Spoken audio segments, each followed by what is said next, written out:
After the end of the world, the burnt one woke from a deep slumber, broken, deaf, and blinded.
A spark had once again been lit. It was told that for the being who kept fire in their heart, all darkness would vanish. Nevertheless, this long night seemed endless and fraught with perils.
to remain dead.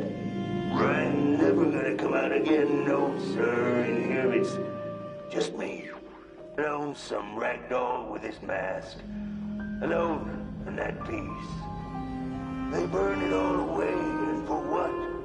Shine a little light on things? I can see just fine in the dark. In the dark, I can see everything clear as day.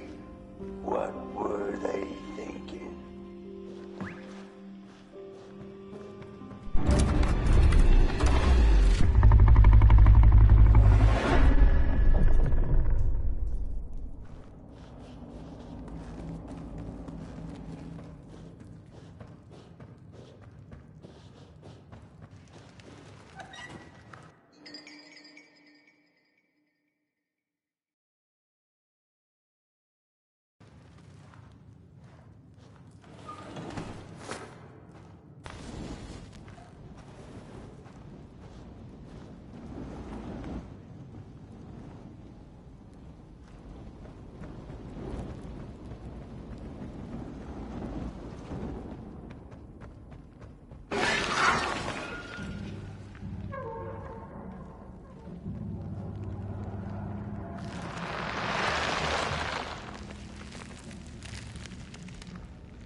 Focus on the eye and close your eyes to make things clear.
In the midst of darkness, lo and behold, a friendship kindled.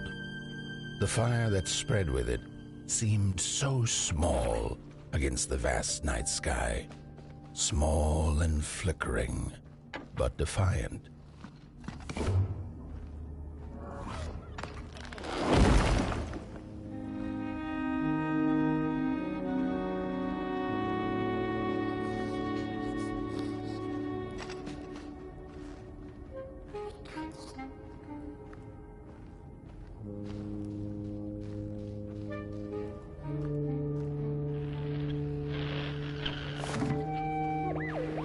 With wire, clay, and fire, the craftsmen built the foundations, followed by the trees and the rocks.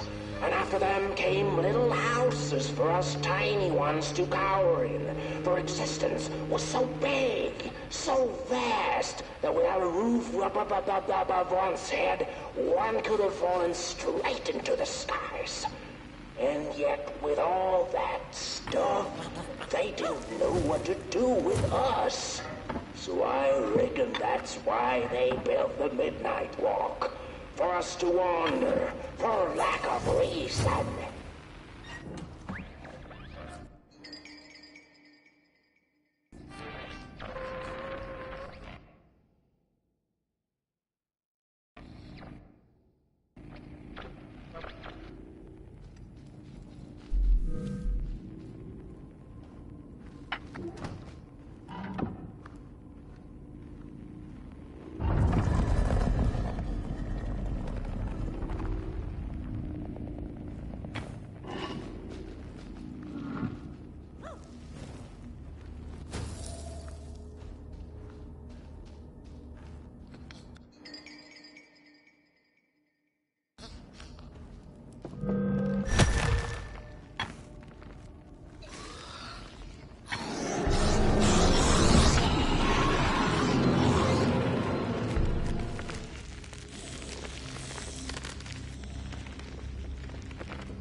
stars eat fire, it's true they do, but most of all they feed on you. Don't you know? Howdy do. Didn't you hear? They eat you too. Fire, fire, aye, it's true.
And so it was that the burnt one and a small flame took a wander down the midnight walk.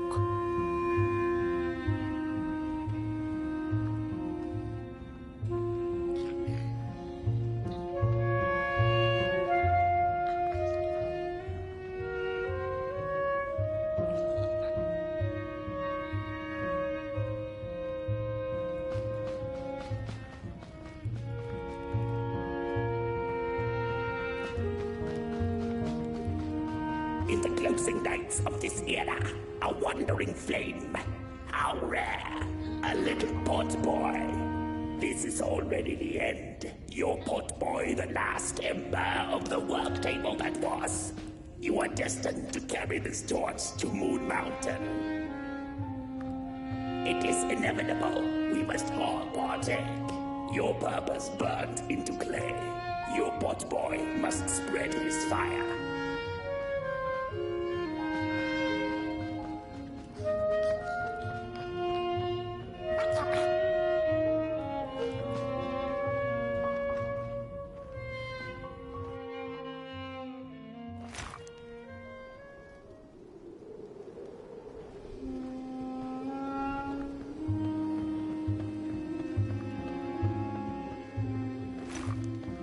Whether they held or lacked reason, it didn't matter. When times were dark and winds blew cold, there wasn't much left to do, and it was quite enough to simply put one foot in front of the other.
She came back one day from a long while of rock-picking under the gnarly trees.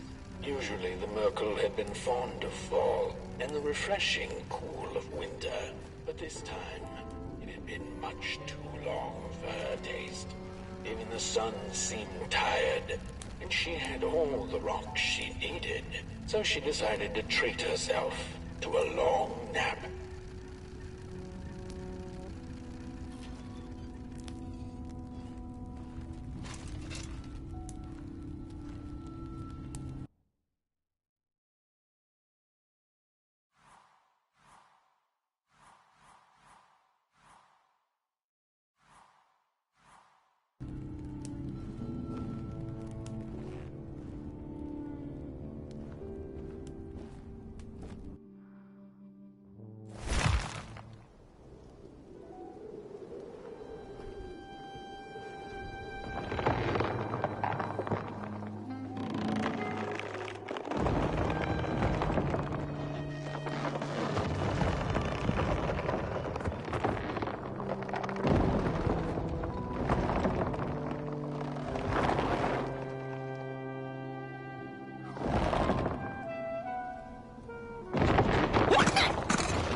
we discovered something deep in the woods.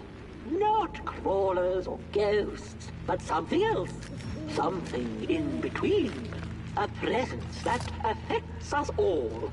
We tried to trap it, but to no avail. We tried to slap a name on it. Manifest a pair of glaring eyes in search of its face. Something to name, so that we could tame it. But the dark itself isn't any thing. It is less than nothing, and also more than everything. Behind and behind.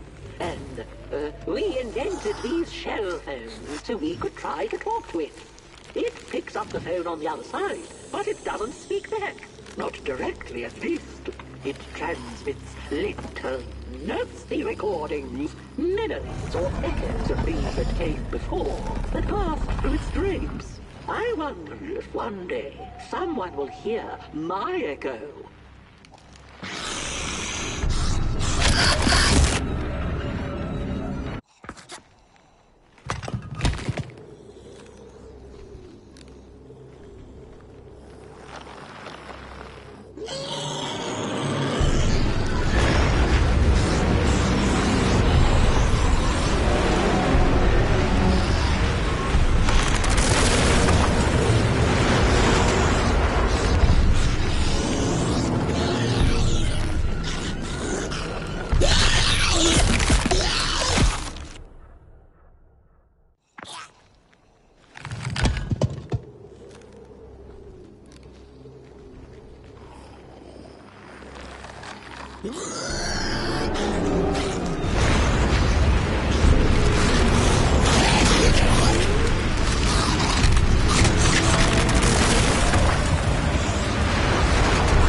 Hey, I'd almost forgotten how it felt.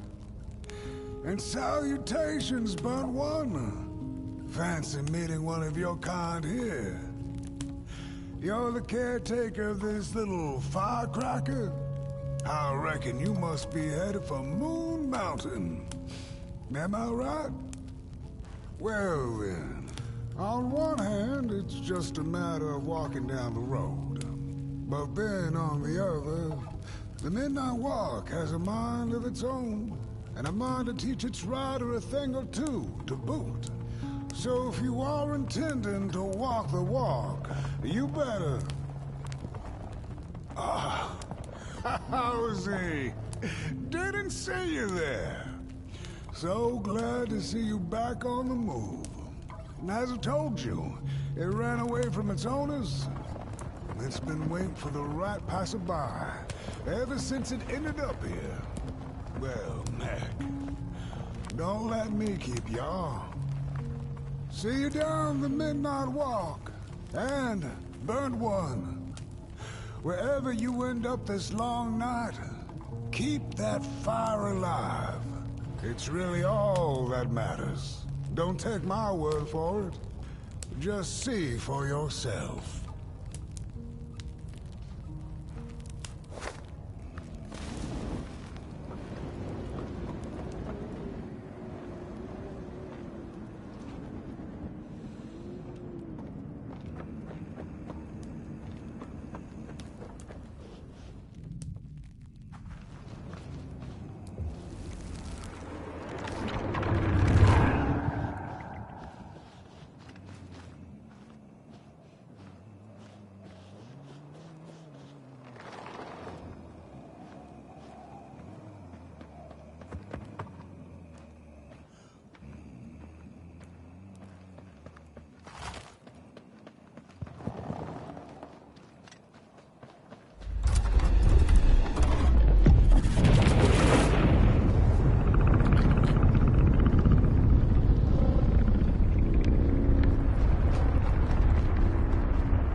Don't venture into the swamp under the moon, they cautioned. There, wild eyes watch, and itching teeth yearn for succulent heads like ours. Gone are the bodies of old, and they can no longer shield us from the terrors.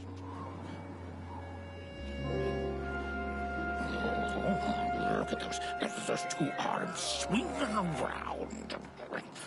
Disgusting. Look at those two arms swinging around. Disgusting. Oh, you really think you're somebody, huh?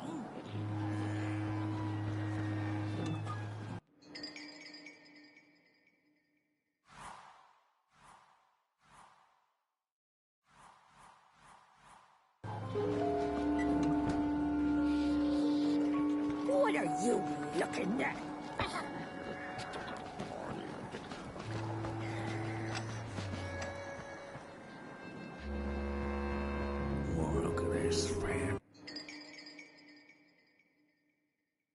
No, my stick! Give it back! No! Oh, my stick! My favorite stick! Oh.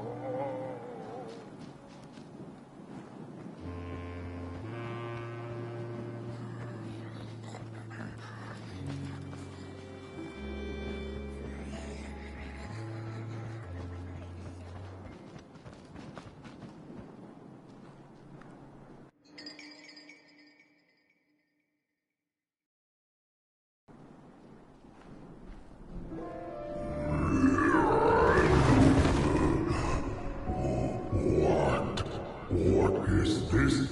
A somebody approaches nobody will?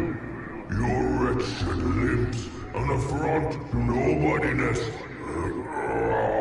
Unless your fire can prove itself useful, there will be no passage for you, limb tree.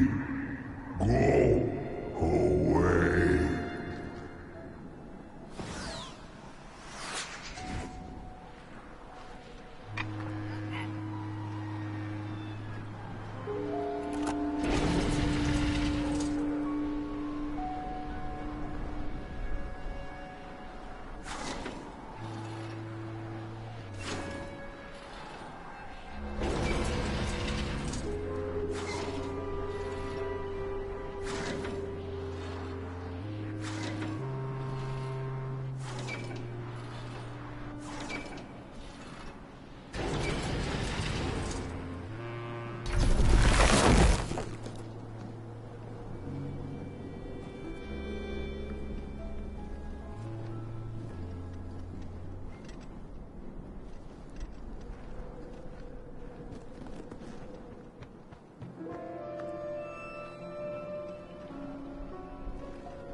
Candles have not been lit since before the great beheading. Now fire is back. Maybe fire can help us with our moldering problem. The headmaster will decide. Enter, then.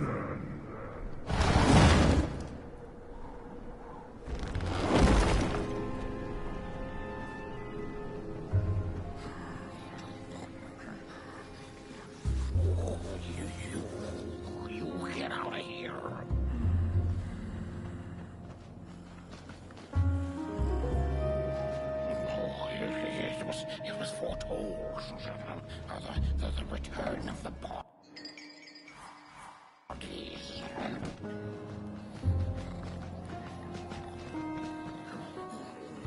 We don't take kindly to somebody's walking arms and legs.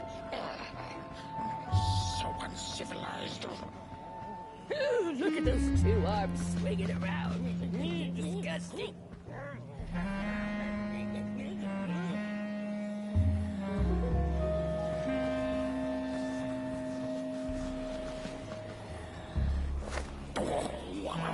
What do you think you're doing here?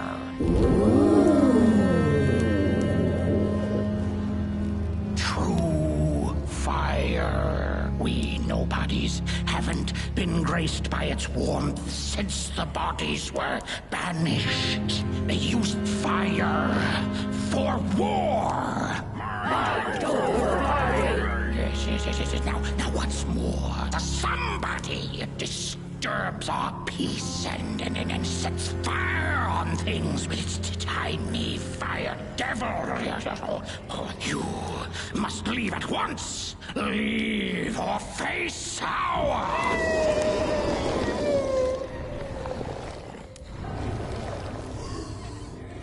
That's the mold! Grab it!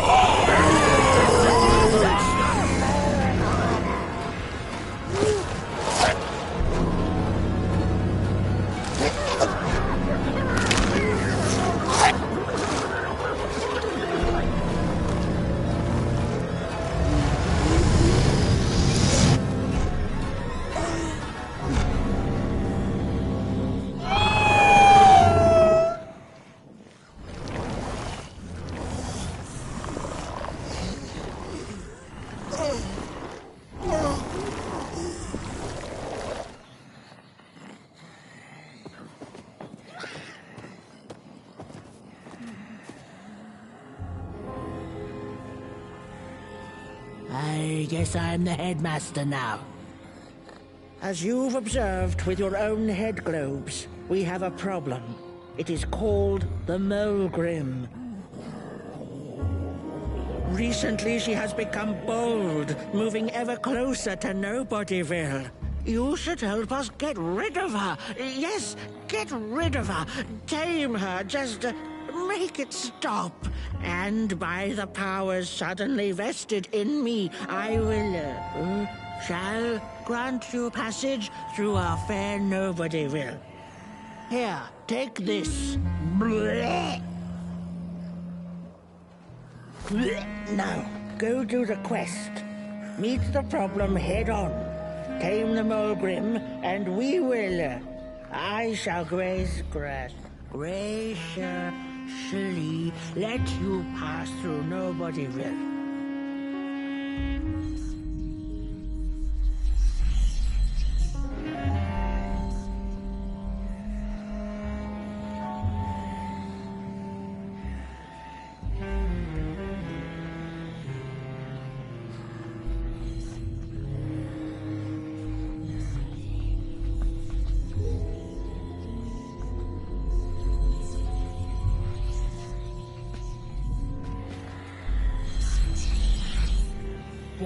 No, without that body of yours, you'd be drop-head gorgeous.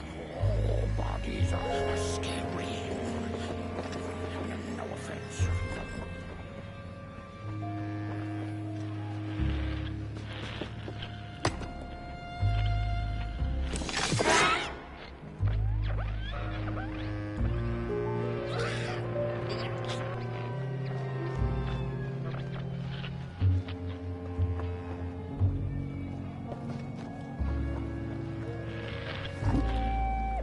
Mind over body! Mind over body! Mind over body! Mind...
mushrooms whisper a new bird is down. They tell us her nest lies beyond the cold, cold moon. And she came here to witness tragedies. She feeds on these tales, you see, sucking their fire dry like marrow from a bone. Her eyes are hot.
When a sinkhole devours your fire, give it up or dive in after it.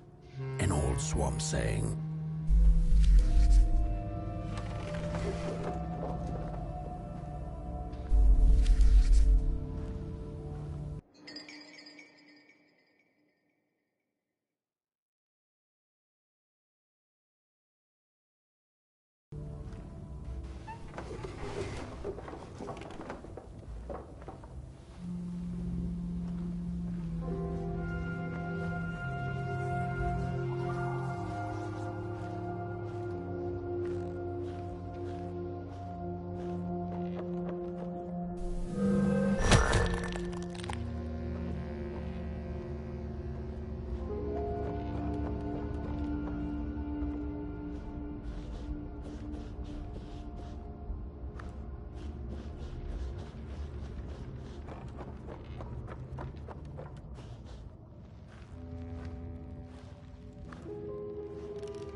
Another old swamp saying went, when dealing with a troubled and troublesome Mulgrim, do not light a fire beneath her, but help her build one from within.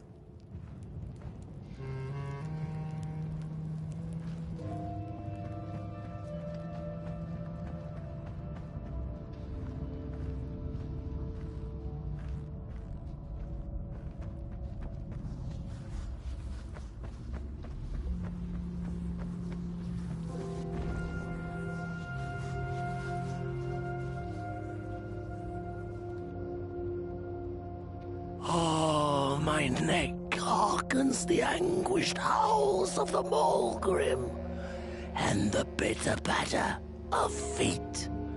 A somebody and its flame, albeit a small one. 'Tis enough, perhaps.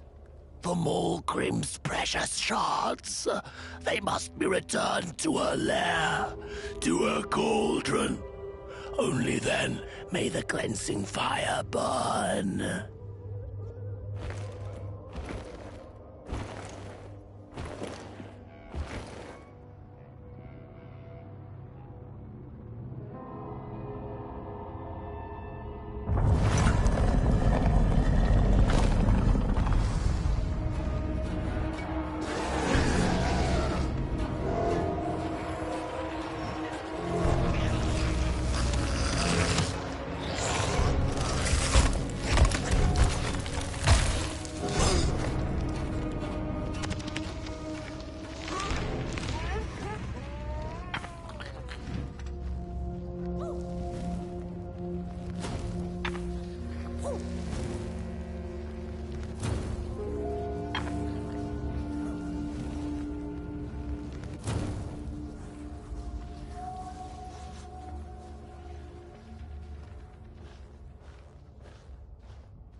Their approach over the mountain vein and fighting.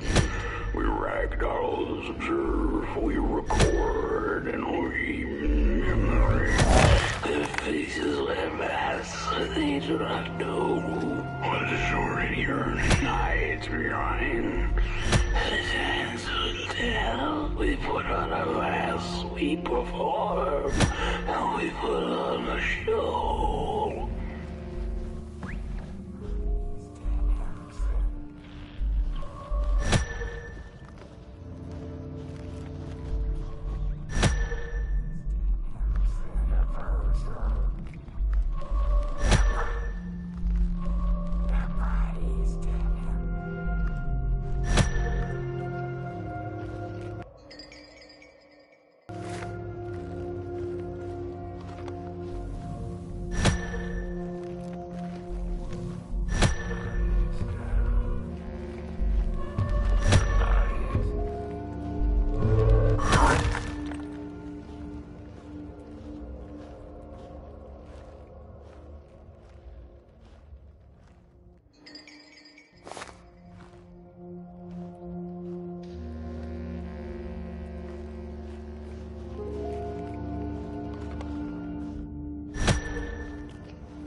Don't eat me!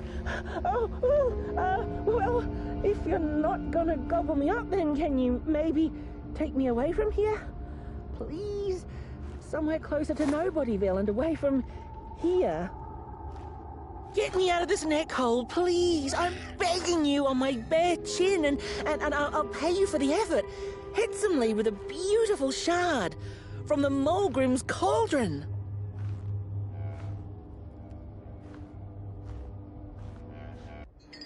If you just take me to the outskirts, closer to Nobodyville.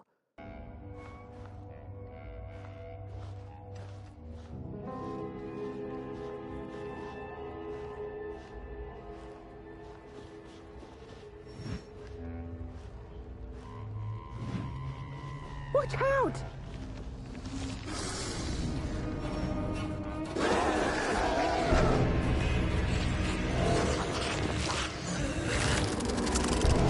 Look out!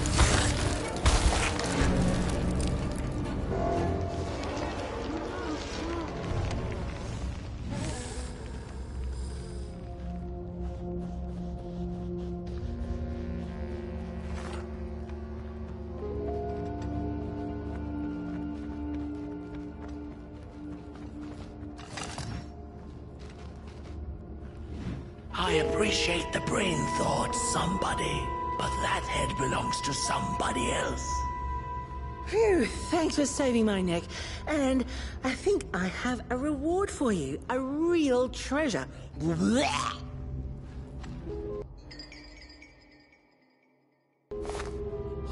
There you go. One of the 3 missing shards from the Mulgrim's cauldron. Yeah, I stole it. Oh, I thought I could maybe buy me some kind of ticket away from, well, everything. Start anew, you know? A good head on a pair of healthy, strong shoulders. Eyes on the horizon. Gosh, the horizon. Do you know I haven't seen it once since I lost my body? I really do miss my body. It's a real shame when you think about it, you know? The things that we do to ourselves, to one another. What we did to her, kind. All in the name of some sort of control. Doesn't make sense. Anyway, I guess I'm sad. Sad and sorry.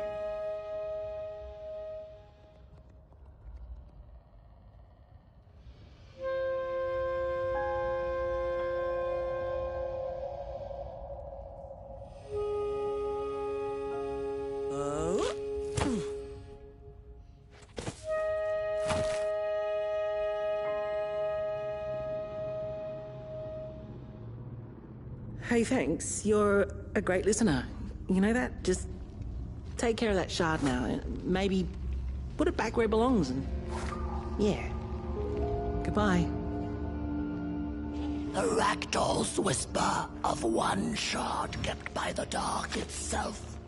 Another was stolen by the greedy moonbird up in the hilltops. The last one... It's easy to lose one's head when everything you love is either gone, broken, or dead. Yet another forgotten swamp saying.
Ready!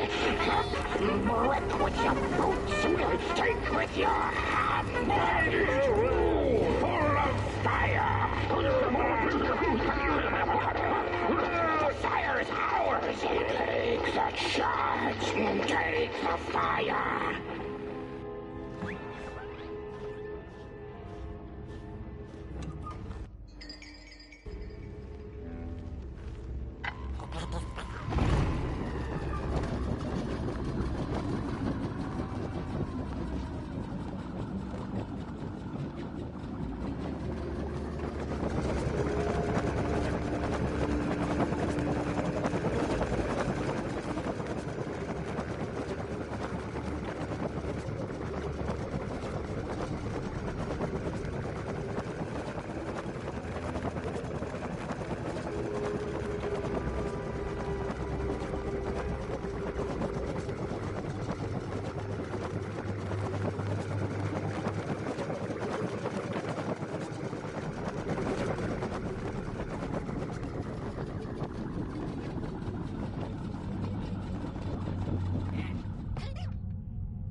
Good evening. Or is it morning or afternoon? Hard to tell without a sun, isn't it? No, it is most certainly night, or moonbirds hooting wouldn't make sense at all. Speaking of sense, will you help an old bird find some in this story? Fire up these dusty murals in the right order, and you will receive a present, a little gift, yes. Bring the fire to the story.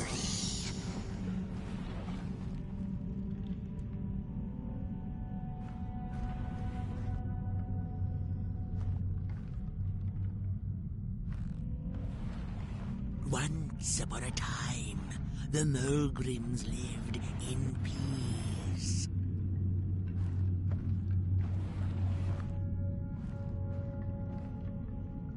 And as the heads roll, the battle ended with a great, gruesome beheading. Peace ended when the violent somebodies invaded the valley.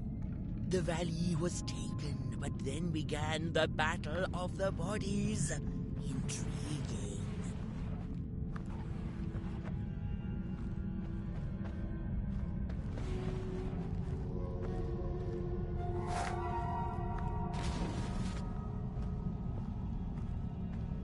Once upon a time, the Mulgrims lived in peace. Peace ended when the violent somebodies invaded the valley. The valley was taken, but then began the Battle of the Bodies. Intriguing. The battle ended with a great, gruesome beheading. For time immemorial, the Mulgrims had lived in the valley in peace, sharing good eatings and howlings around their fire, which they had inherited from the skies.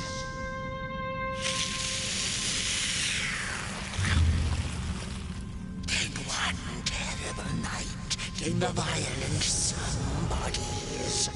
They hunted the Mulgrims for sport and took their fire for themselves.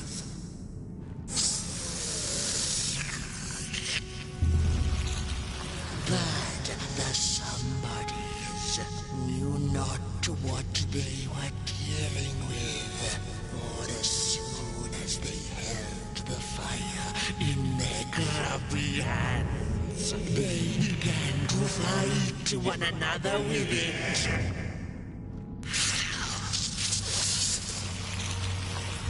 To save themselves from themselves, the cunning heads turned on their bodies and organized a great building. And so it was that somebodies became nobodies, and the bodies were exiled. A time of peace would ensue, or so the headlings thought. The last living Mulgrim had been biding her time, and saw now an opportunity to return and take bloody vengeance upon the heads, who were now left defenseless without their bodies.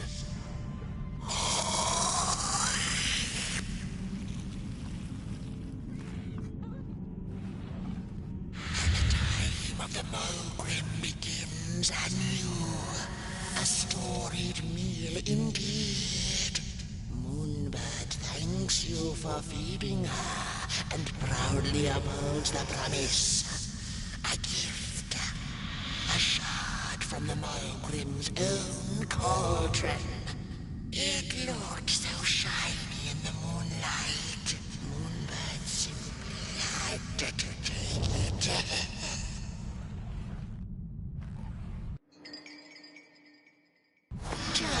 For now, she'll see you in the light.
she'd never been much for company until she had met the other one.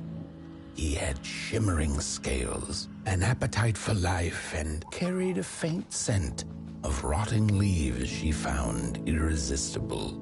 Oh, how they used to laugh at the distant stars, bitterly, together.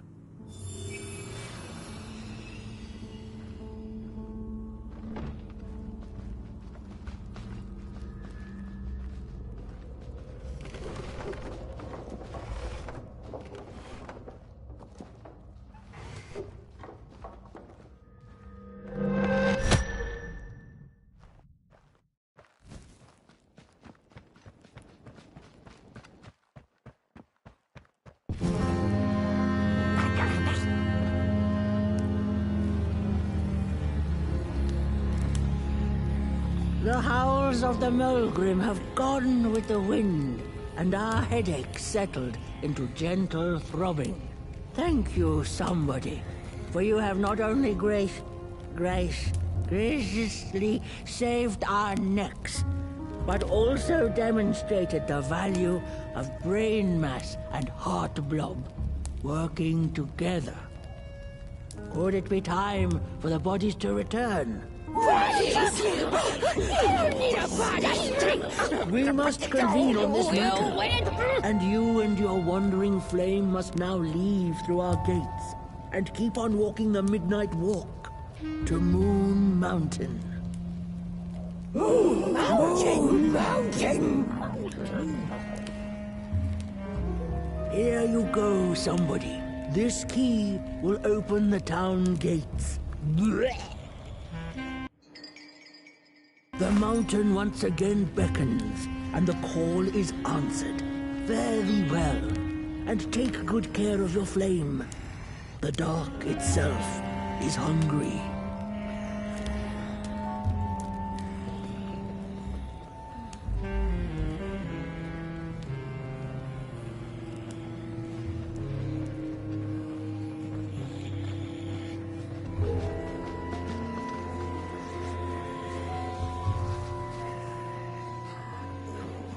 Bodies might be returning on now.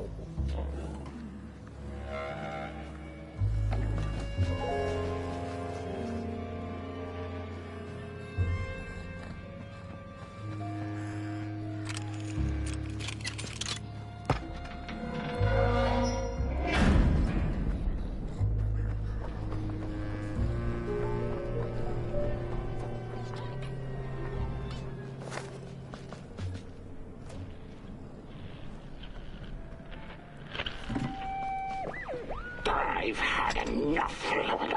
First it was the big Mulgrim hunt, and then they forced us out into that might-not-forgiven swamp. I hate hiking. And then, when we had nothing left to hunt, we started fighting each other. And then Mr. Mayor gets this grand idea that we should chop our own heads off and banish our bodies. How does that even scientifically work? I've had enough of civilization.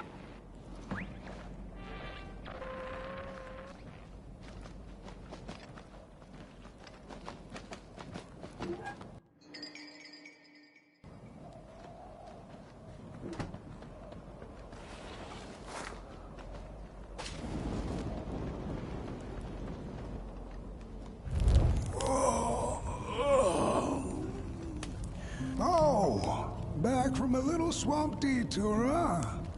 Hope the heads didn't give you too much trouble. At least your head looks attached to its shoulders and your friend's is, well, burning. So do not despair. Should you once again lose your way along the midnight walk, you're probably meant to.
special relationship with fire. We do not cook over it. We do not shed tales around it. We care not for its warmth. Ours is a different connection entirely. Fire is our window to truth and into the world beyond clay, to which we must return. We are noble beings, bringers of bugs, slime, and mushrooms to help decompose the old and to bring about the new. We are the caretakers of this world, and woe be to those who seek to end us, for they seek to end themselves.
Dreadful was the day when the sun vanished.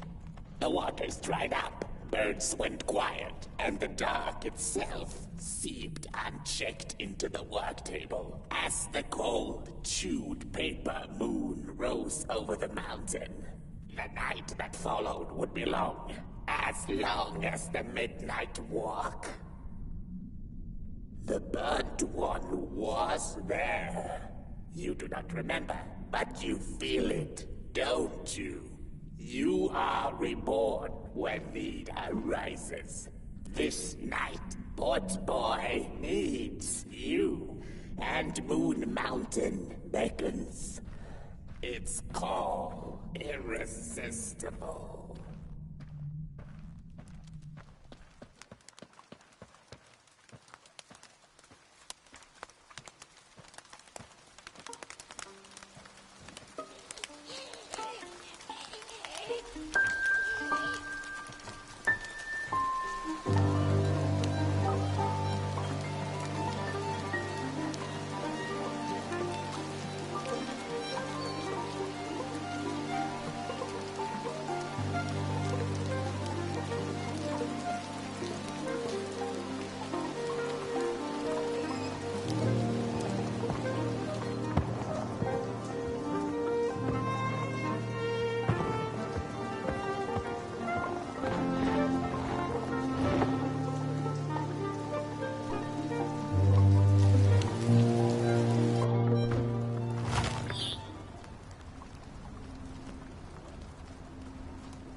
I had a flame once.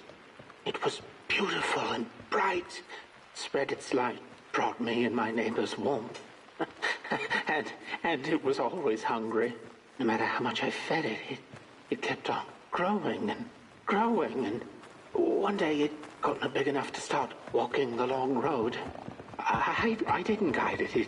It dragged me along for the ride. I followed it for a long time. Would the road ever end? What was the point of the walk? Things kind of spiraled. Road took me on dangerous detours that didn't make sense. Before I knew it, my flame began to fade until it... Well, I don't think I was meant to carry this flame.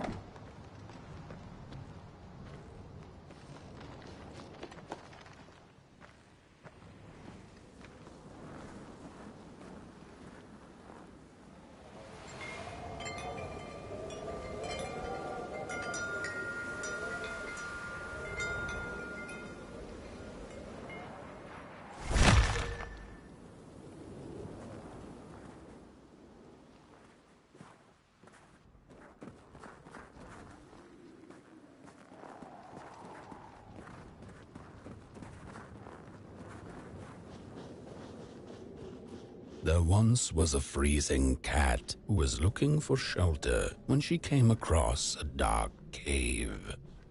"Step into my abode," offered the dark. "It will warm you if you surrender your wants."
The story goes of a nameless maker who pulled creative spark from the dark itself without giving it fire.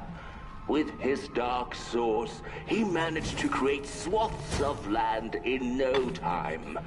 The dark itself waited for a gift of fire, but the Maker just kept on taking. Too busy building his crooked fences and watchtowers, kept his fire locked away in his chest. One day, he decided to create the first people to inhabit and appreciate his creation. It was then that the dark corrupted the Maker's clay, guided his greedy hands into creating not people, but the first of the fire-eating crawlers. And they crawled into this world, absolutely starving.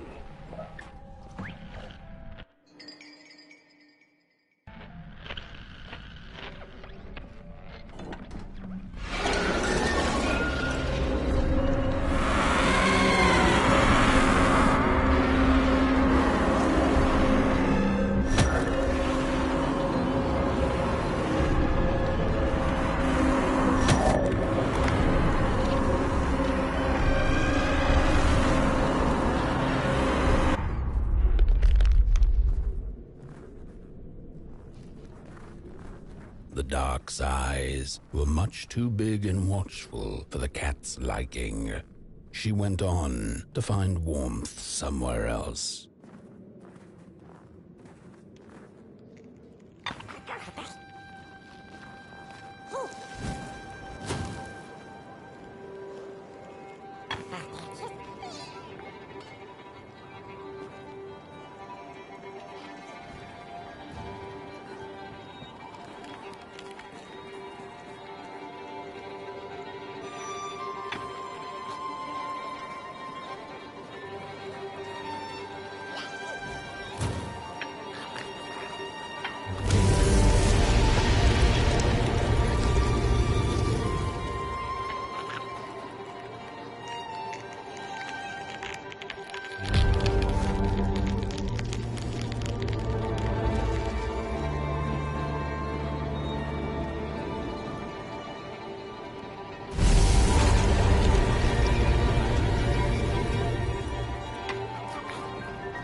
Then the cat saw it. Rooftops piercing the sky.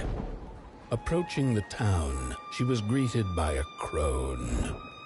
"Come, kitty, kitty, you must be tired. Sit in my lap. Share your soft fur, and I shall warm you for a spell."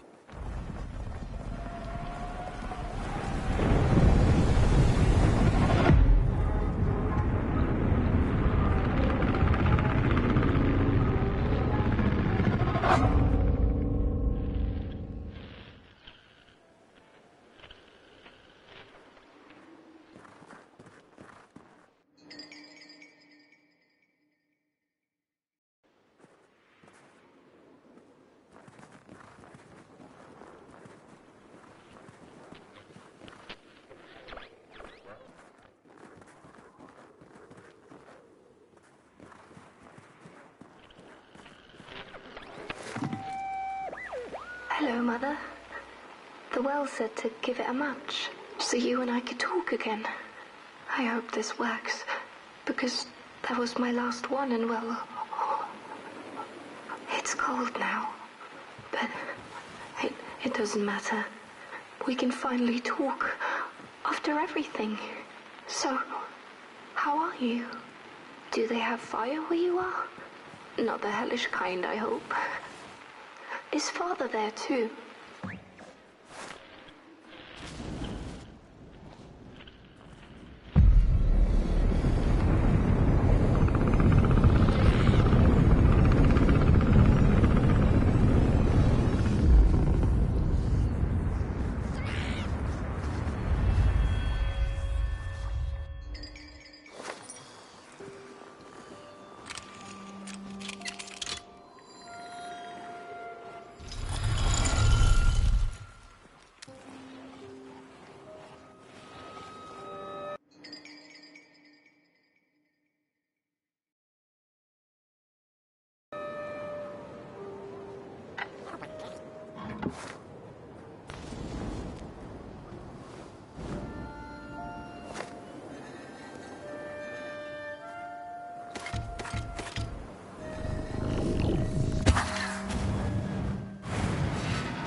This happen?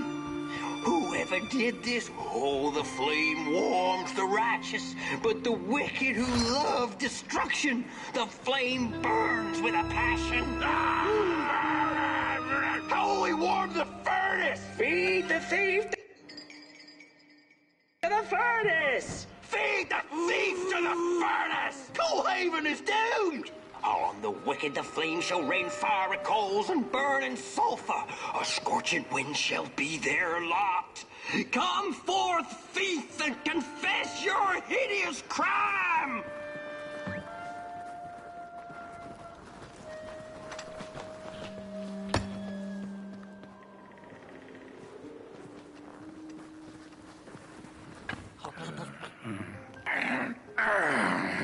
Welcome to Coalhaven, newcomer. Good to see a flame in these parts again. I'll be your guide tonight. This furnace here used to run on coal and fire, don't you know? But a thief stole all our matches, wasted them in greed, you see. Now the ghost has come to smite the wicked and punish the thief who killed us. Well, I guess that's it. That's a tour on the house. There's a bone right there in the snow. Your flame could bring back warmth to our graves. May worms in our bellies dance again. Your flame could bring back warmth to our grave.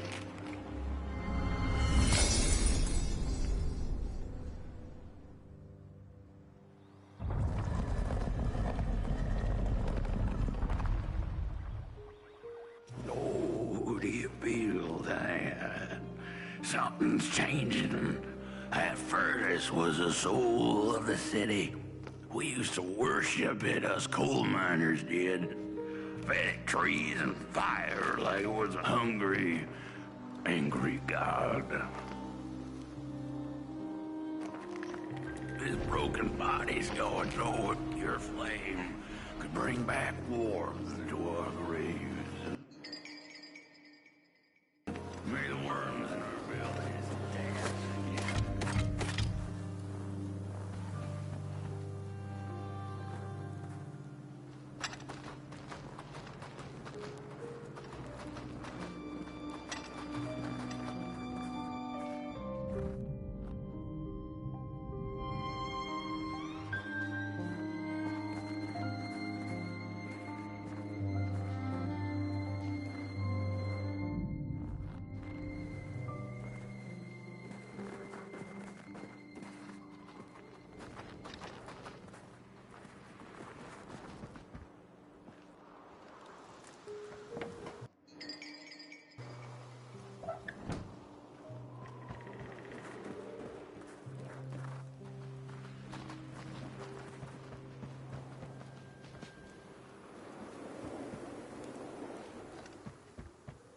The cat didn't like the crone's crude pettings. Her hands tugged at her fur.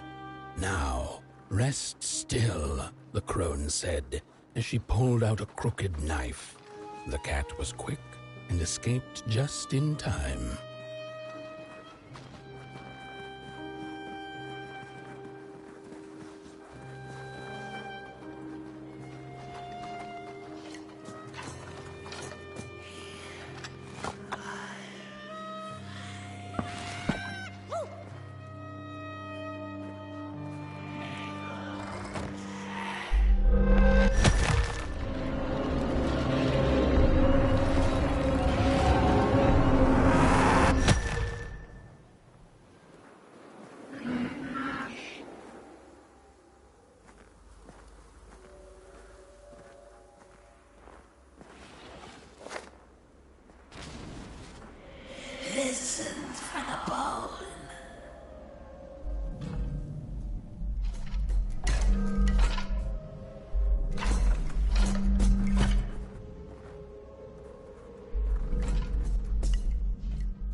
the thief.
The thief loved the stars.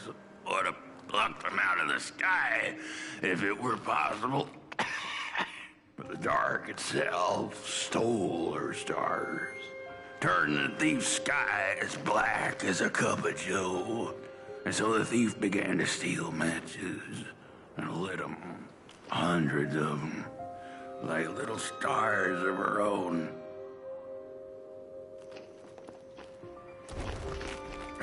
The crooked path to the house on the hill lies open. You hear the scream. Wherever she sought warmth, it had a price. The miners needed the cat to get rid of the rats, and the vicar wanted her protection from bad luck. Bony hands reached out from all around her, trying to grab her. The burned matches lead to the house. Brothers and sisters, hunt down the thief. The matches.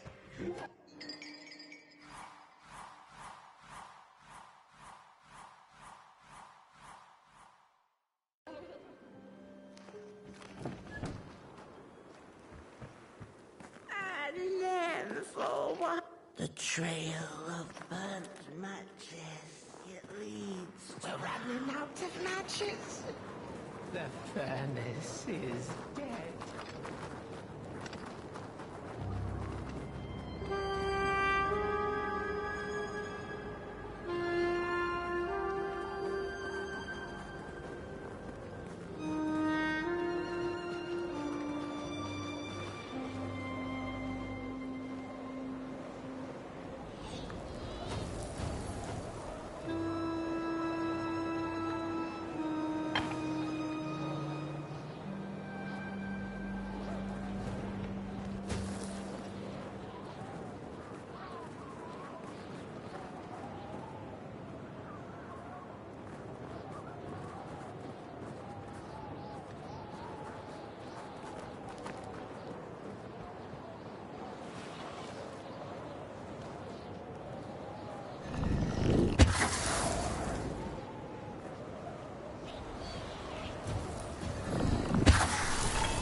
What's... Oh, this isn't my body. The fire, did we snuff it out? Where's... Did I save them? The house. It's ruined. Well, it wasn't supposed to go down that way. They locked the door, threw the key into the woods. Huh. There was so much anger, and now there's nothing. This body is so uncomfortable.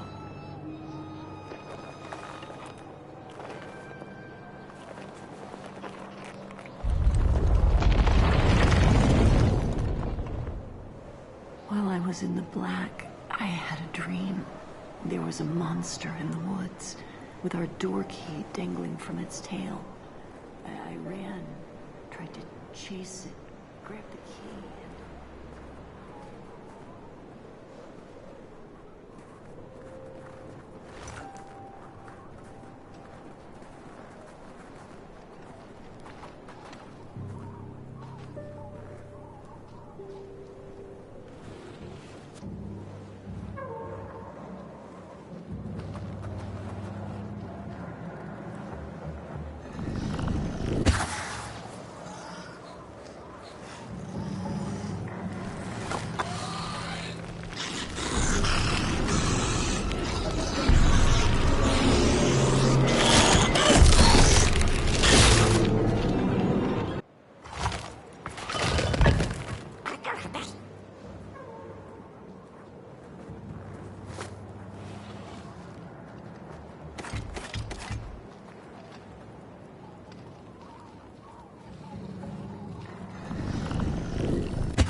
That's it, that's the key. Unlock the door. Please. I want to see my home again.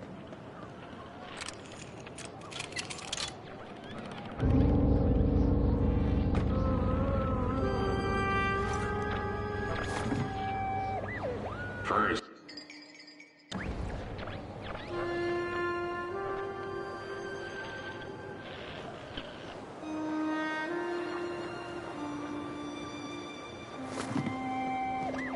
Furnace is getting weak. Council says we're running out of matches. We'll have to harvest more trees then. I don't like it. The cat felt as if the walls around her were growing taller, the alleyways narrowing. Turning a corner, she bumped into a girl sitting in the snow. In her bony little hands, a lit match. "What do you think of my star?" the girl asked. "Isn't it pretty?"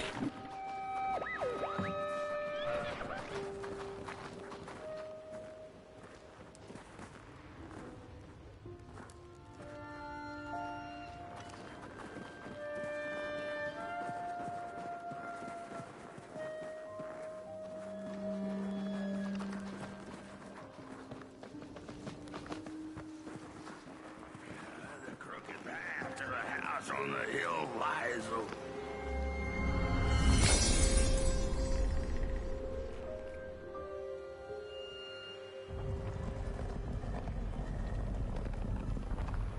with no matches left, we couldn't light the furnace.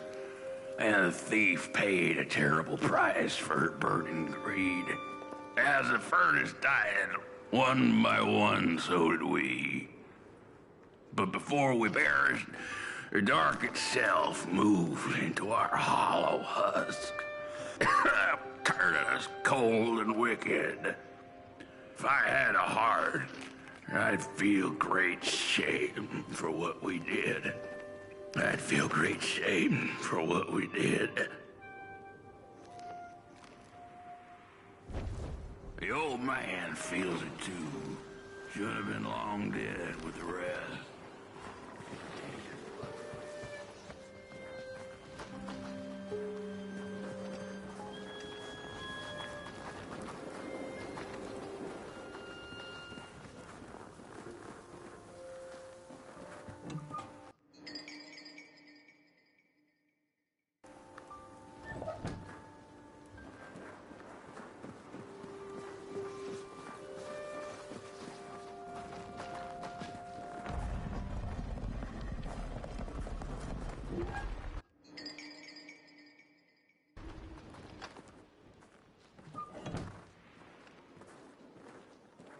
We killed the thief. She killed the furnace, so we killed her.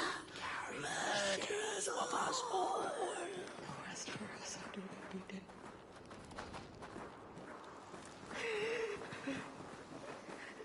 Shame.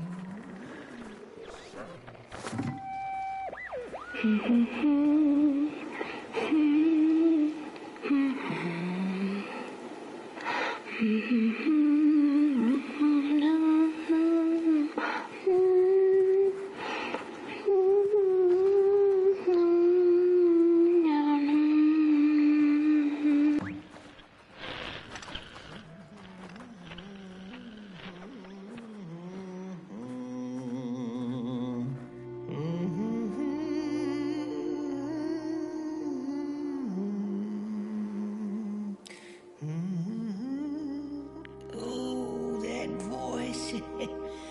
What I wouldn't give to hear her sing again.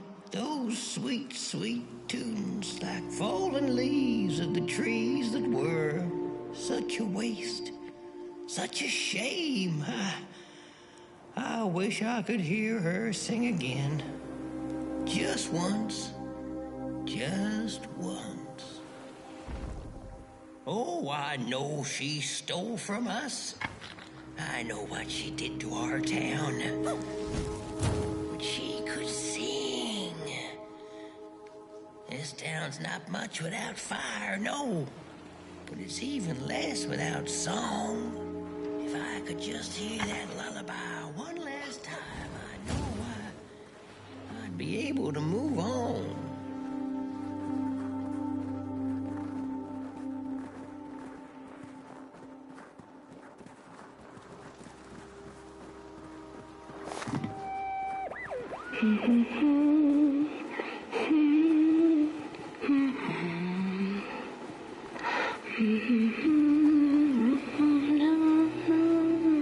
I know I kept kitty once in a melody-keeping head of clay, so she could hear her beauty for herself. But I dropped in the woods that horrible night. I was mad, so very mad. Burnt One and Little Flame, will you help me?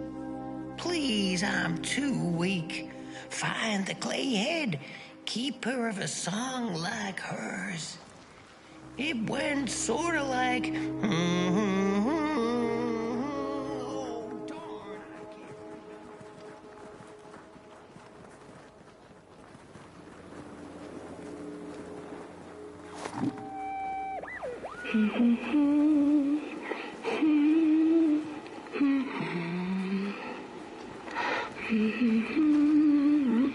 Please find the song.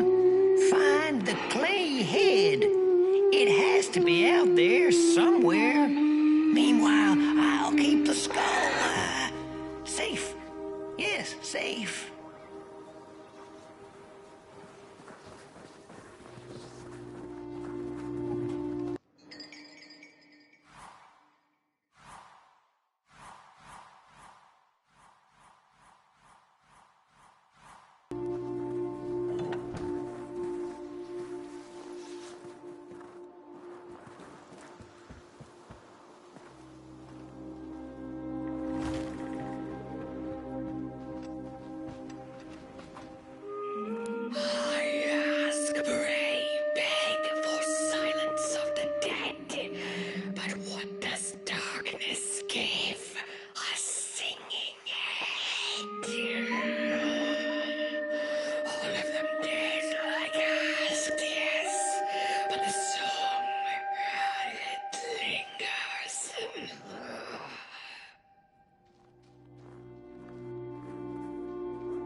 Oh, burnt one. Little flame, you found it.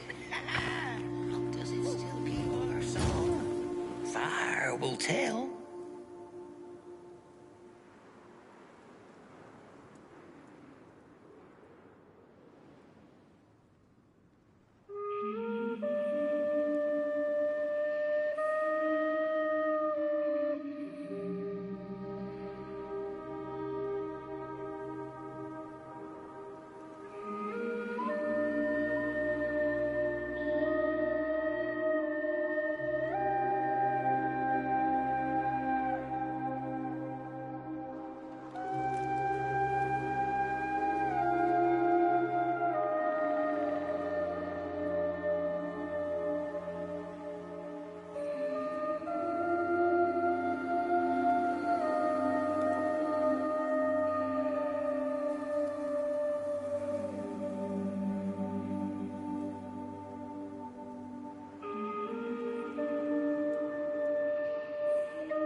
Little soul, you charming little wanderer, my life's companion and body's guest. Where are you off to now? I don't know what I thought would happen. I feel a strange warmth, but just as coal runs deep in the earth, so is the shame a part of me, mine alone to bear.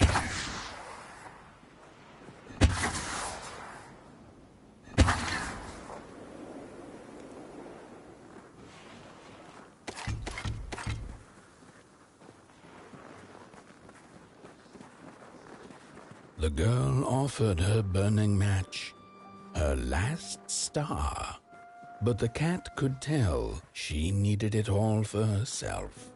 Grateful for her unconditional kindness, the cat left her to her ghosts. Your flame could bring back warmth to our grave.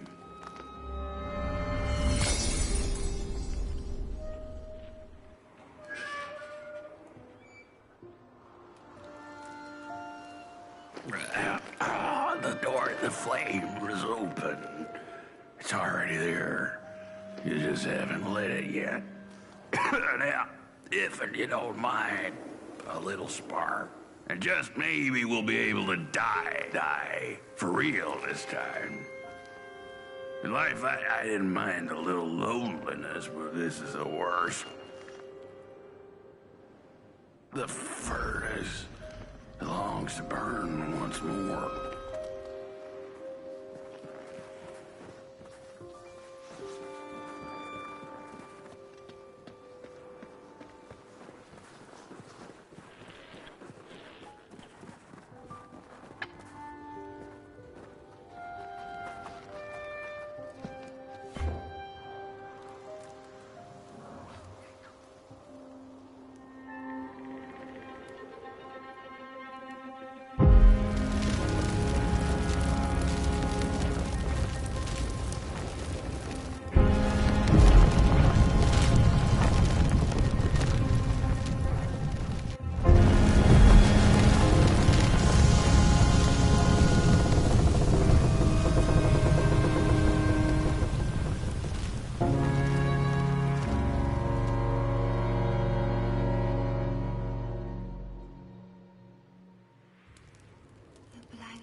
Release me. Remove the shroud. Light the match. The match. Light it. Please. One last star. Thank you.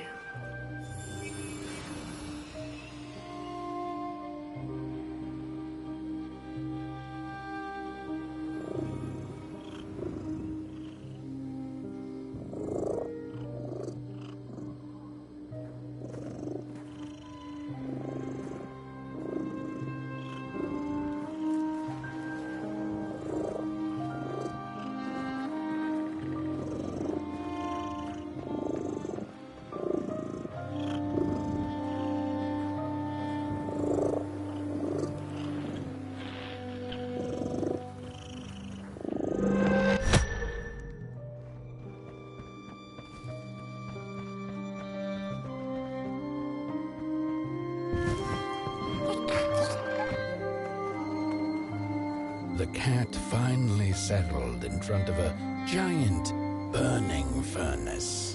In its bright flames, she could glimpse a dark future. This did not matter to her, for now she was eternally warm and at peace.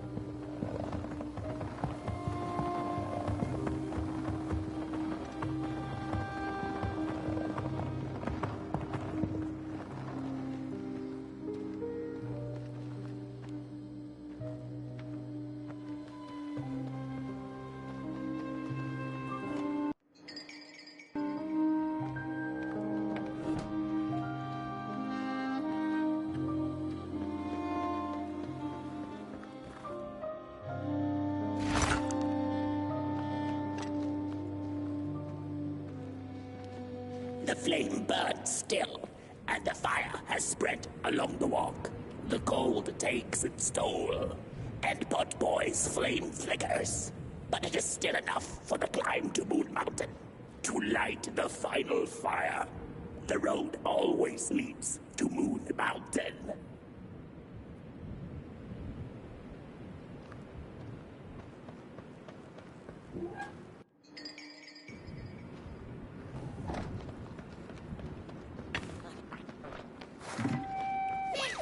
There's a fella who watches over the midnight walk, pointy hat and hollow gaze. He's been around longer than you or I.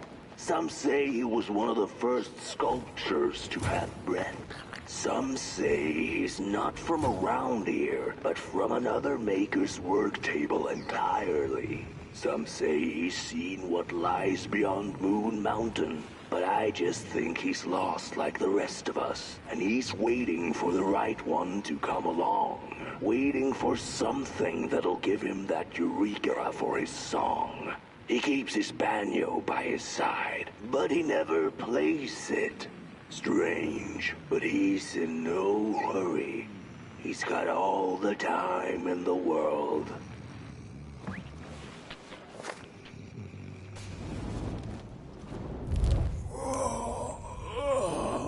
Hey, my. The bird one and its flame approaches.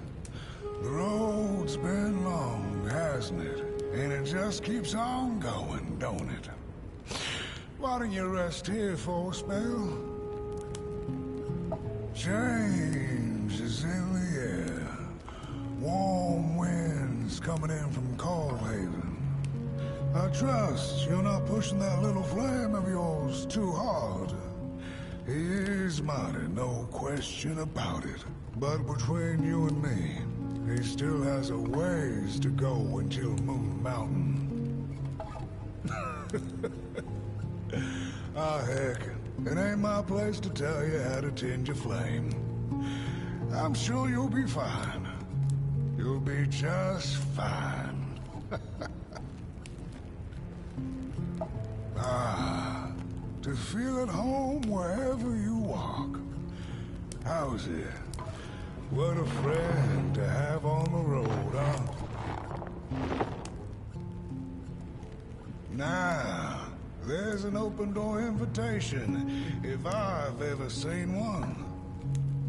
Go on in, then. Get some rest. I'll keep watch.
A boatsman went out into a foggy lake to find peace.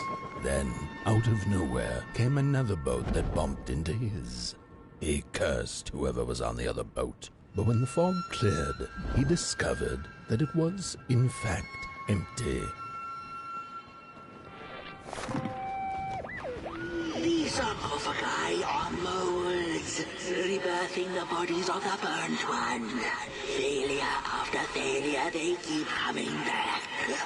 They lie dormant, and then they awake at an appropriate time, hearing tongues of dark to perform a task.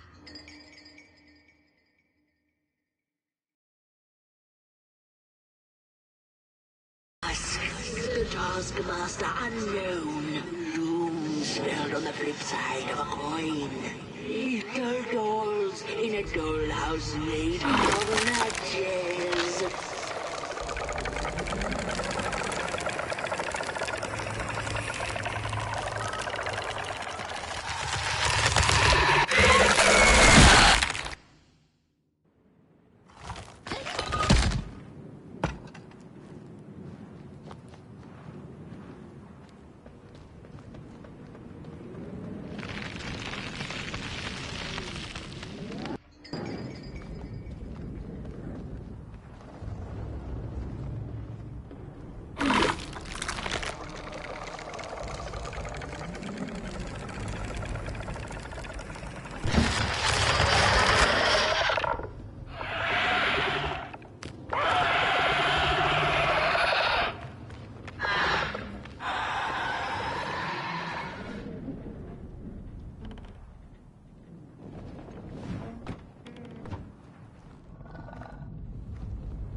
Without a little adversity.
far you have come, and on you go, like a moth into the burning light. But behold, a craftsman, one of the first beings ever to wander the glade. Like you, his heart is ashen, barren, yet ripe for tasty stories.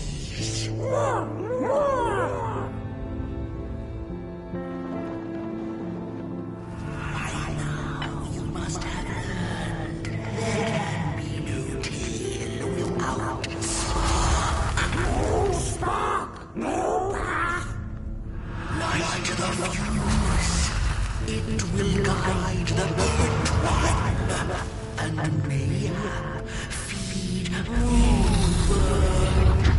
A symbiosis most reasonable. Do you agree?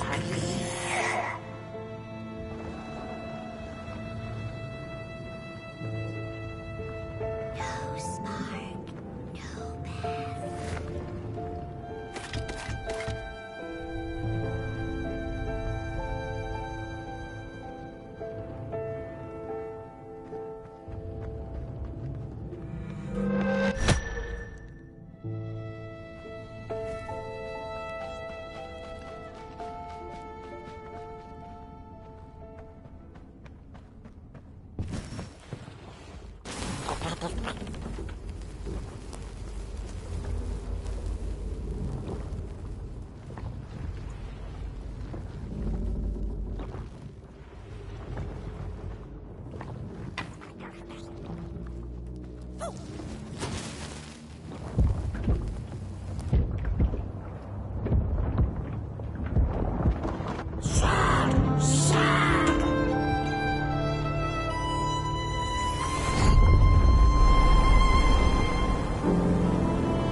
Fire's back on the menu, Crows.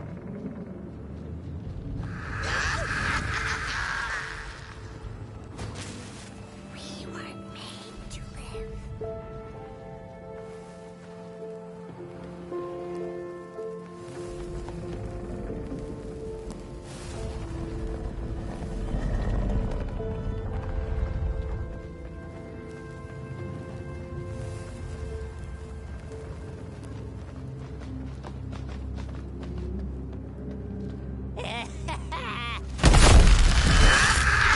I see you. Not to crawl closer, Moonbird. Avert your greedy gaze. The moving pictures are not for you.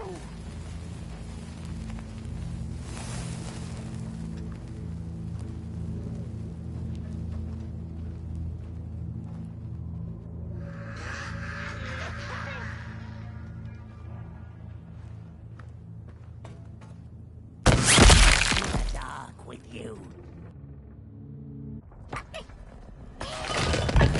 Avert your greedy gaze. The moving pictures are not for you.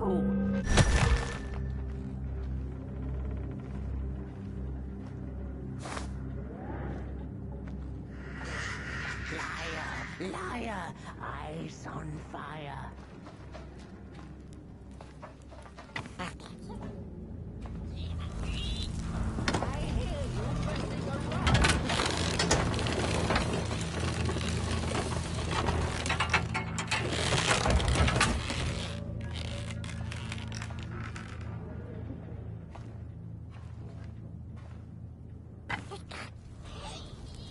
What are you doing back there?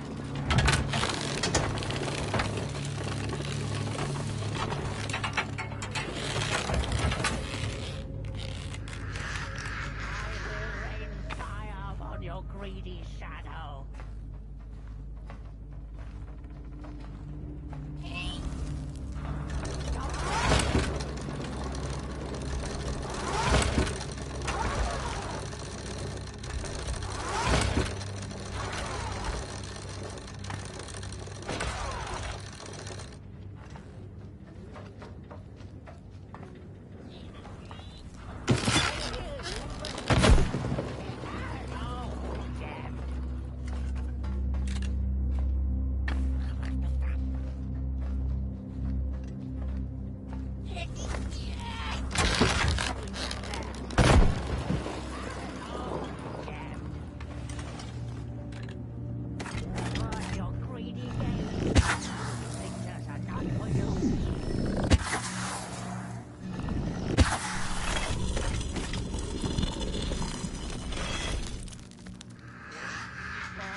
Birds of the dark everywhere.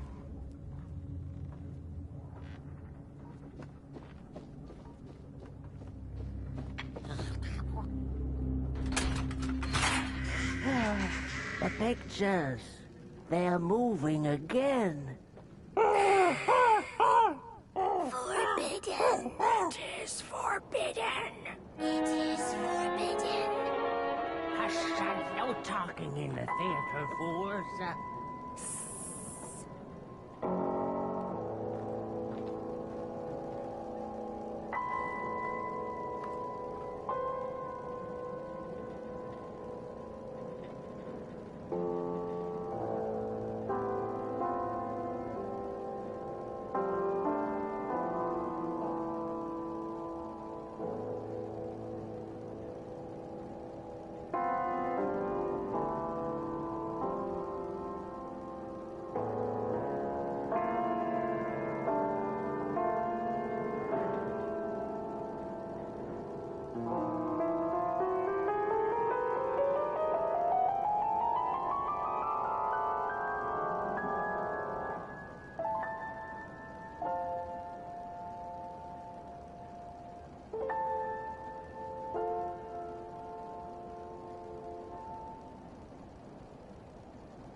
Stories.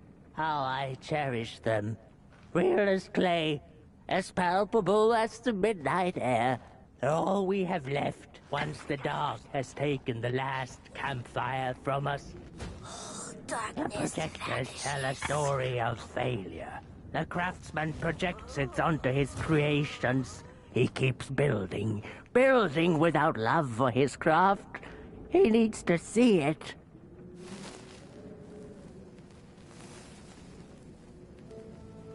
Well, yours might not be a movie I would watch, but a story is a story.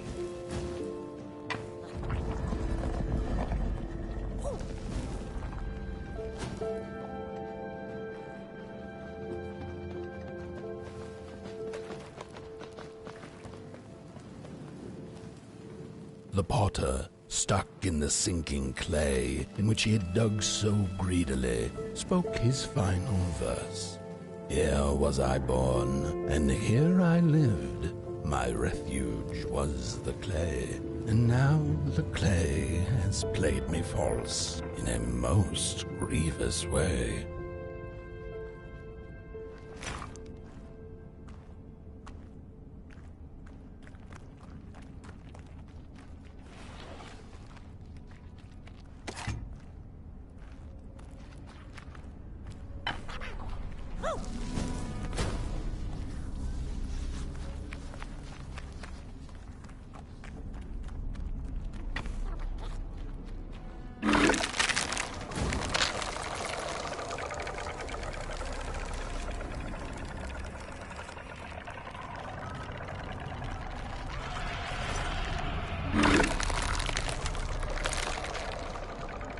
Three blind explorers discovered a sleeping beast. Each of them touched it and described it to one another. Its skin is coarse, said one. No, its ears are big, exclaimed another.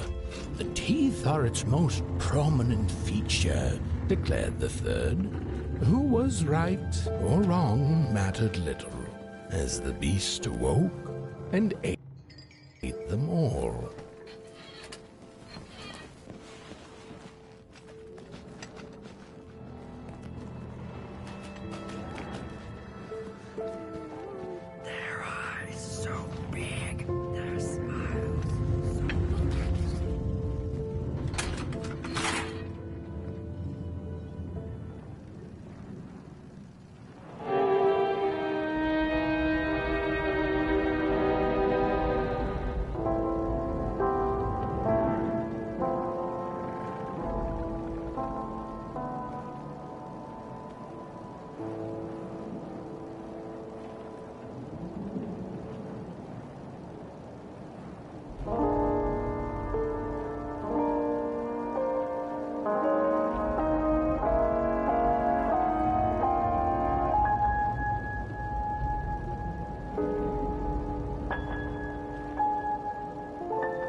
It's starting.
So selfish.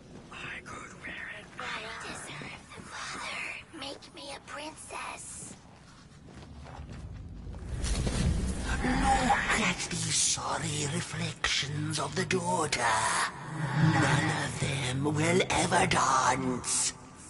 Ever feel the warmth of their maker's heart. They can never be enough. Then again, couldn't.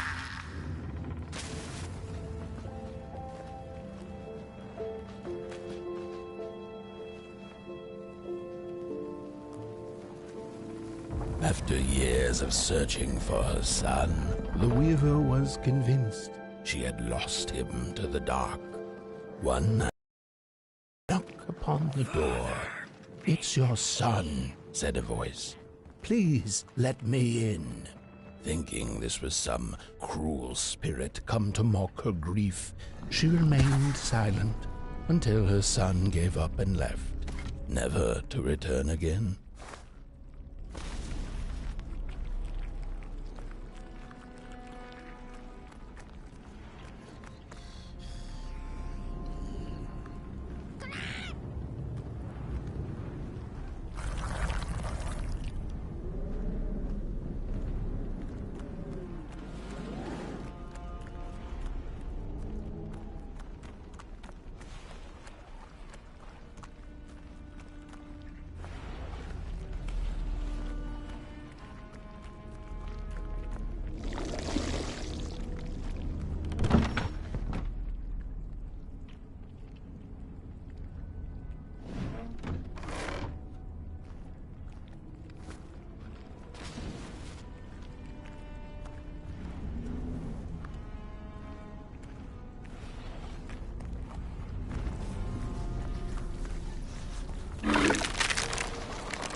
Most of my life, I've been afraid of the dark. When I was little, my childminder got annoyed with me and tossed me into a wardrobe as punishment. She let me sit there, alone, and I sat perfectly still so that no closet monsters would notice me. It was the longest, most terrible 15 minutes. Many years later, I don't know what happened, but now I love sitting alone in the dark. I get into the wardrobe, close the doors, and I sit perfectly still. It's like a void, empty, but not cold, where nothing exists, and...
Isn't that just the way?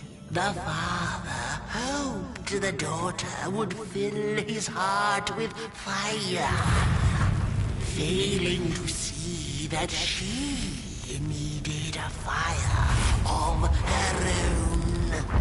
His princess danced away, and he stayed behind, cemented in his ancient doom.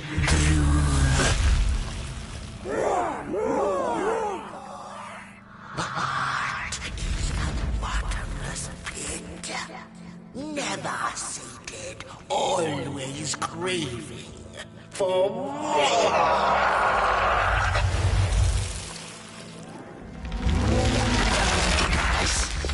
Enough. Keep on walking the midnight walking. Don't run all the way to your infernal doom.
Before she knew it, the little mogul, lost and tired, came to stand before the dark itself with a burning question clenched in her fist. She felt like punching the dark with it, screaming it out like the howling Morgrim, laughing it out like the starving crawlers who had nothing left to eat but the hope of others. Who took the sun away? It then asked the Merkel. Voice sounded like a dark forest, deep and ancient. It wasn't you, the Merkel retorted. You're its complete opposite. Surely you must be the reason it's gone. The dark.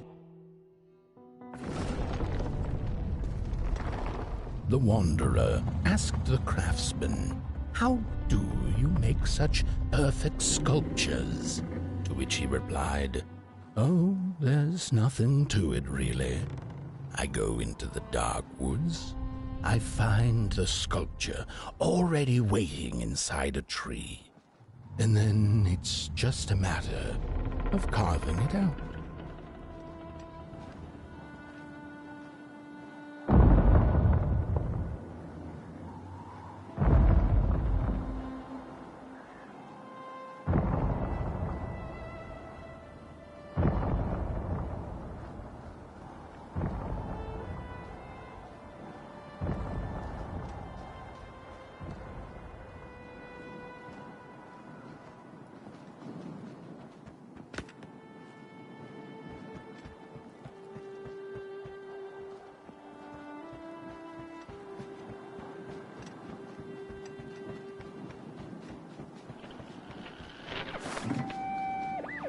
When I was a child, I exchanged letters with a monster in the woods.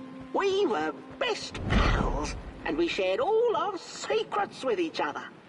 One day, my sister told me that the monster wasn't real, that she'd written me all those letters to play a joke on me. But the joke's on her. Because I knew the truth about the monster in the woods, and we exchange letters to this day.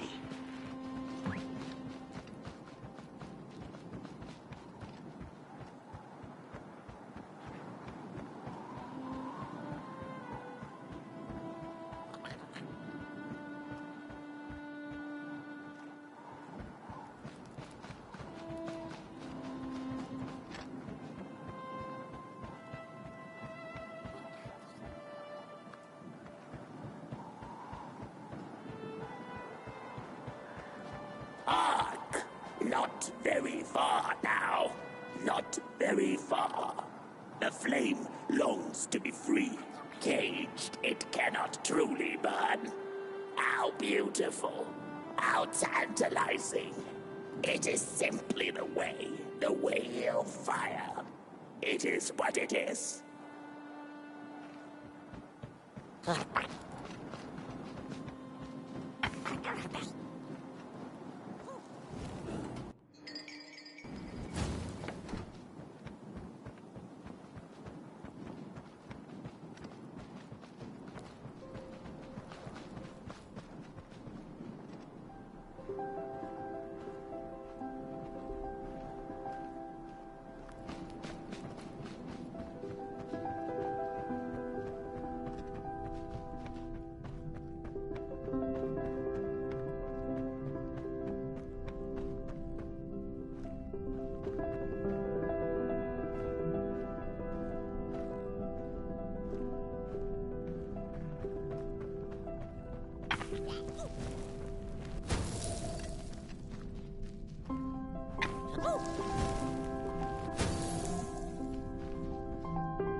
When the nameless maker lost his creation to the dark, he went back to the great drawing board.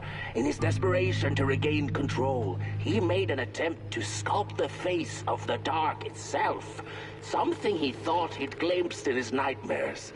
But the face wormed itself out of his mind's eye, and instead his twisted sculptures came alive, grinning and many-legged. Thus, the grinners escaped and seeped into this world as a reminder to the maker that there is always something to smile about, even when things don't go the way you hoped.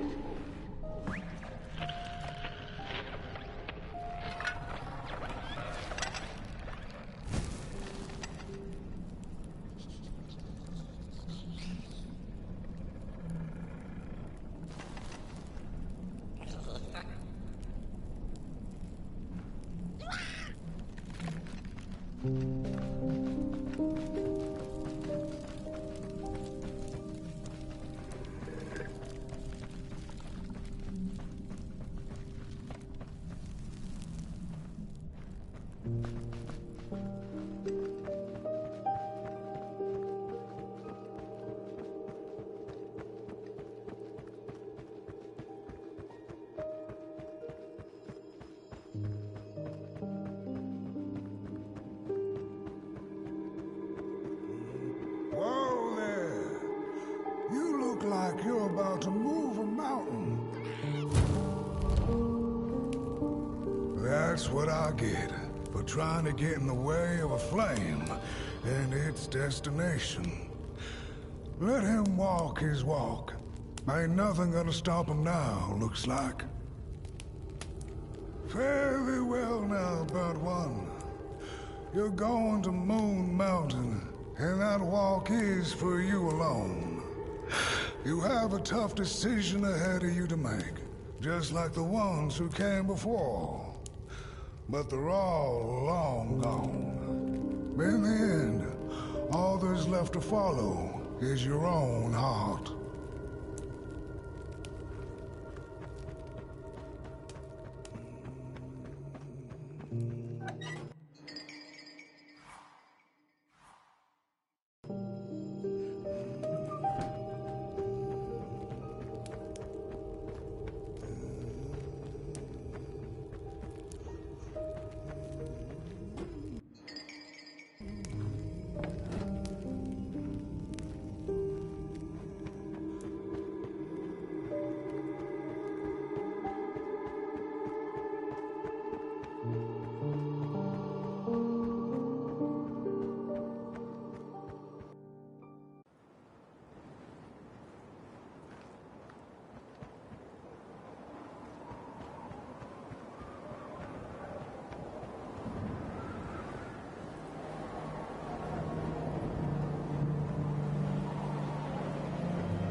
When I was a child, I exchanged letters with a monster in the woods. We were best pals, and we shared all our secrets with each other.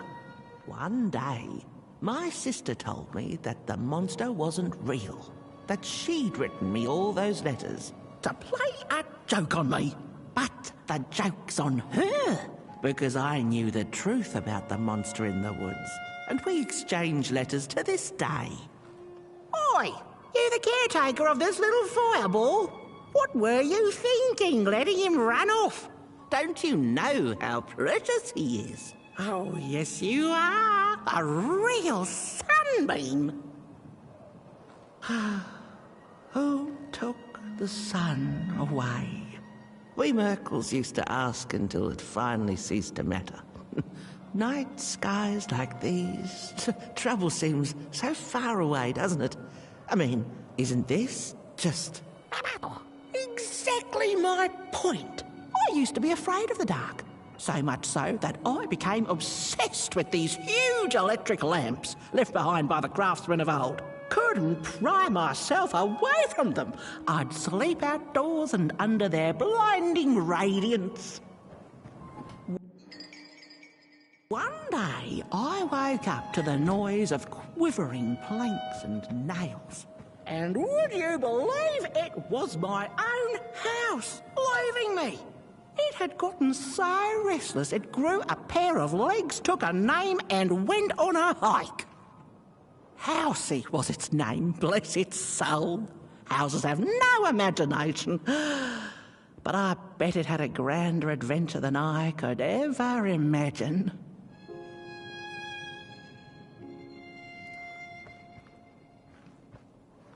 This little flame is your home, burnt one. Keep him nurtured and safe, and you'll always find yourself in the right place. Through the rain, in the dark, and over Moon Mountain.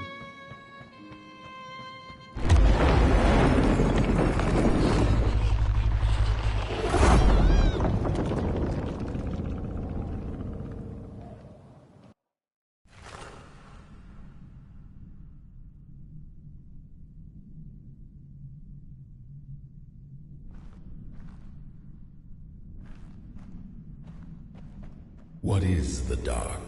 Is it ugly and cruel? Is it a place for monstrosities, for fools lost in the woods? A terrible void where all your nightmares come true.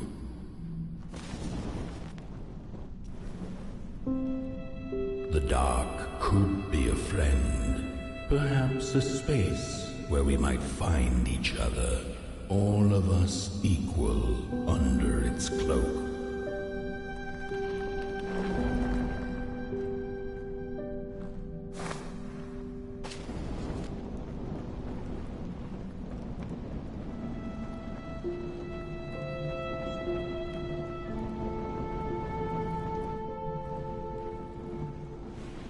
The dark could be an embrace and the release of the old.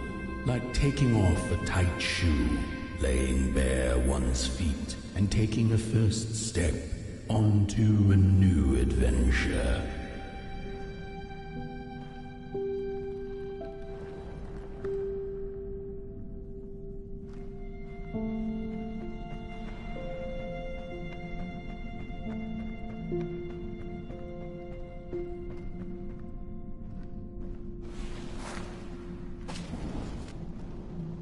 The dark could be a moment of clarity and calm, a break through icy clouds and the shameful stories we tell ourselves that fetter us to the clay and mud.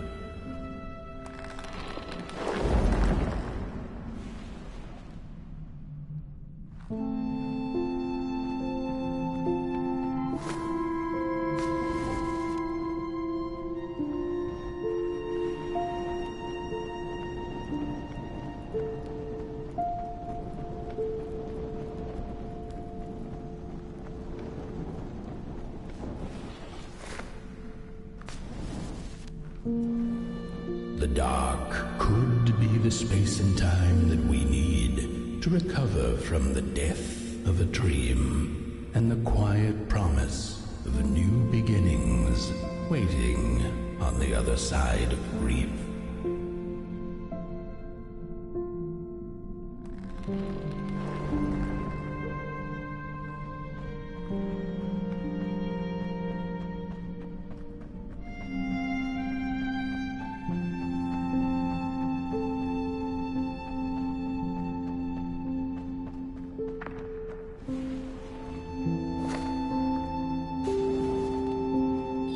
In the end, the dark remains a mystery, its secrets locked away behind the stars. But one can rest assured that it is always there, watching, patiently waiting for us to enter it. with fire in our hearts and with eyes wide open.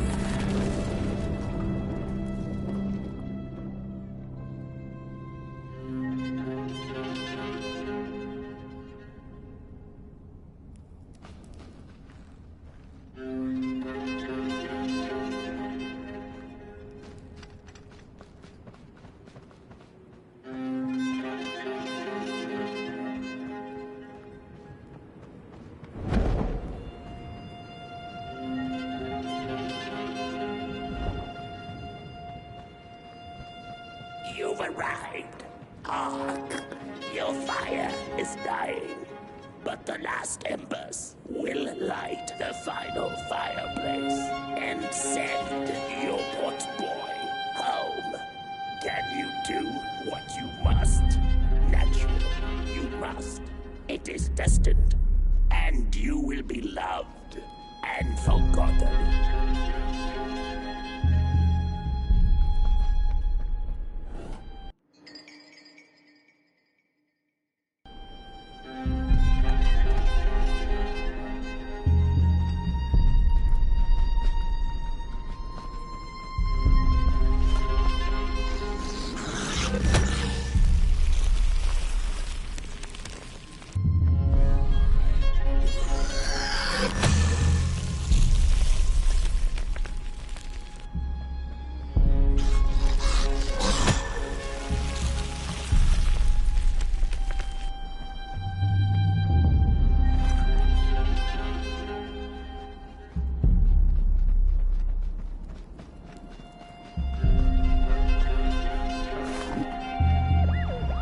The first two-legged beings did prosper under the first sun, but it didn't matter how much they bathed in its light. They craved more. They sought to cage the sun, harness its power, and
It's just gone.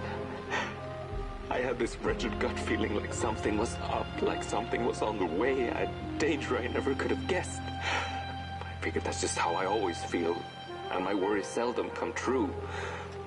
And now here I am, and I have been for some time now, and it just won't come back. I'm thinking, while I had it, I didn't know what to do with it, how to care for it, enjoy it. But if I had it again tonight, I'd probably waste it all over again.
Once upon a time, some folk on the other side of this and that had the most strange and beautiful dream. I hope that tonight you caught a glimpse of it, and I wish you the levity and grace to smile in the darkest of times and on the way down your midnight walk.